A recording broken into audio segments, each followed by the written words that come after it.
जय श्री कृष्ण। आज मैं लेके आई हूँ योगिनी एकादशी व्रत कथा। योगिनी एकादशी जो कि आषाढ़ मास के कृष्ण पक्ष की एकादशी का नाम है। इस कथा को, इस व्रत का पालन करने से 88,000 ब्राह्मण भोज देने का जो फल मिलता है वह फल मिलता है। इतनी महत्वपूर्ण एकादशी है। इसका व्रत अवश्य करें, इसका कथा भी अवश्य ही सुनें, क्योंकि यह बहुत ही मुक्ति फल देने वाली एकादशी व्रत कथा है। तो सुनिए, आज कथा लेके आई हूँ। बहुत सुंदर कथा है इसकी। धर्मराज युधिष्ठिर ने एक बार भगवान कृष्ण से पूछा था। क्या कहते हैं भगवान कृष्ण से युधिष्ठिर? सुनिए। धर्मराज युधिष्ठिर कहने लगे कि हे भगवान, मैंने ज्येष्ठ मास के शुक्ल पक्ष की एकादशी के व्रत का महात्म्य सुना, कथा सुना। अब कृपया आषाढ़ मास के कृष्ण पक्ष की एकादशी की कथा सुनाइए। इसका नाम क्या है मधुसूदन? महात्म्य क्या है? यह भी मुझे कृपा करके बताएं। श्री कृष्ण कहने लगे, हे राजन, आषाढ़ कृष्ण एकादशी का नाम योगिनी एकादशी है। इसके व्रत करने से समस्त पाप नष्ट हो जाते हैं। यह इस लोक में भोग और परलोक में मुक्ति देने वाली एकादशी है। यह तीनों लोकों में प्रसिद्ध है। मैं तुमसे पुराणों में वर्णन की हुई कथा कहूँगा, ध्यान पूर्वक सुनिए। क्या कहते हैं भगवान कृष्ण धर्मराज युधिष्ठिर से? स्वर्ग धाम की अलकापुरी नामक नगरी में कुबेर नामक एक राजा रहता था। वह शिव भक्त था और प्रतिदिन शिव की पूजा किया करता था। उसका माली एक था जो उसका नाम था हेम। हेम नाम का माली पूजन के लिए प्रतिदिन फूल लाया करता था। हेम की एक पत्नी थी विशालाक्षी नाम की वह सुंदर पत्नी थी।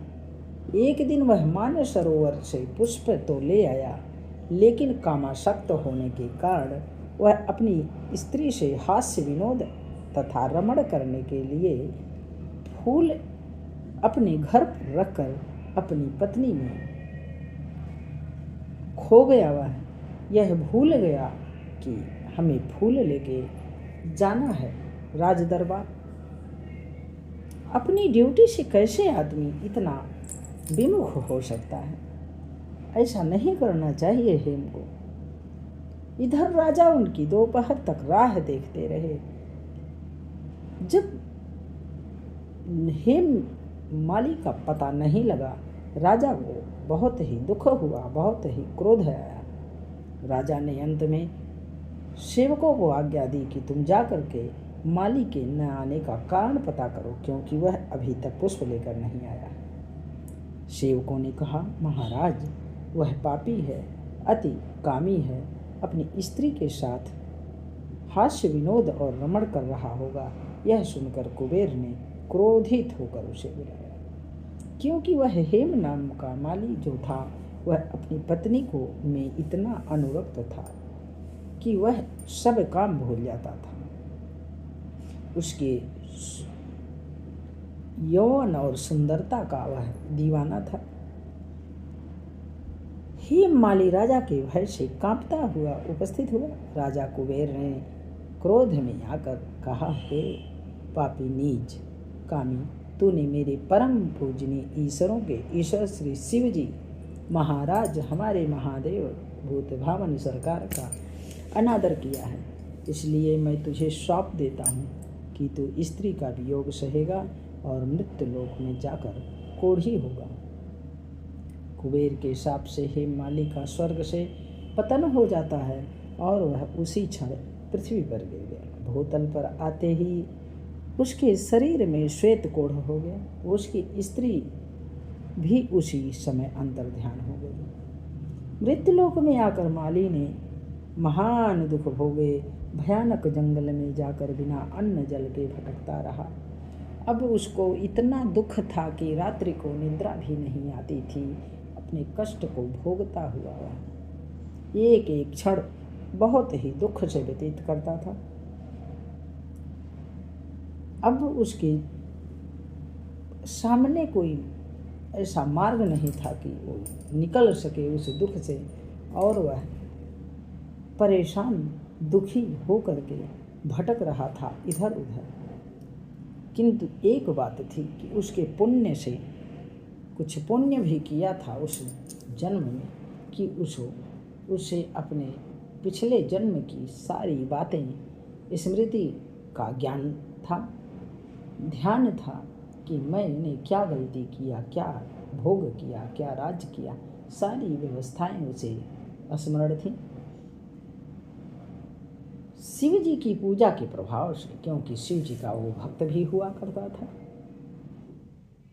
अब उसने सोचा कि मेरी यह स्थिति है, इस स्थिति में मैं चला जाता हूँ हिमालय पर अवश्य कोई ऋषि मुनि मिलेंगे, कोई न कोई मार्ग हमें मिलेगा इस योनि से छूटने का, इस दुख का निवारण मिलेगा। यह सोचकर वह चला जाता है हिमालय पर। हिमालय की कंदराओं में उसे भेंट हो जाती है। मार्कंडेय ऋषि के आश्रम में वो पहुंच जाता है, जो कि ब्रह्मा से भी अधिक वृद्ध थे और जिनका आश्रम ब्रह्मा की सभा के समान भी लगता था। हेममाली वहाँ जा कर के उनके पैरों में गिर जाता है, साष्टांग प्रणाम करता है और कहता है कि हे प्रभु, मैं कहाँ जाऊँ, मेरे पास कोई रास्ता नहीं है, कोई रास्ता दिखाइए प्रभु, अब मैं क्या कर सकता हूँ। उसे देख करके मार्कंडेय ऋषि बोले, तुमने ऐसा कौन सा पाप किया है जिसके कारण तुम्हारी यह हालत हो गई है? क्यों तुमने इतना जघन्य पाप किया सखे? तब हेममाली ने सारा वृतांत कह सुनाया। यह सुनकर ऋषि बोले, निश्चित ही तूने मेरे सम्मुख सत्य वचन कहे हैं, इसीलिए तेरे उद्धार के लिए मैं एक व्रत बताता हूँ।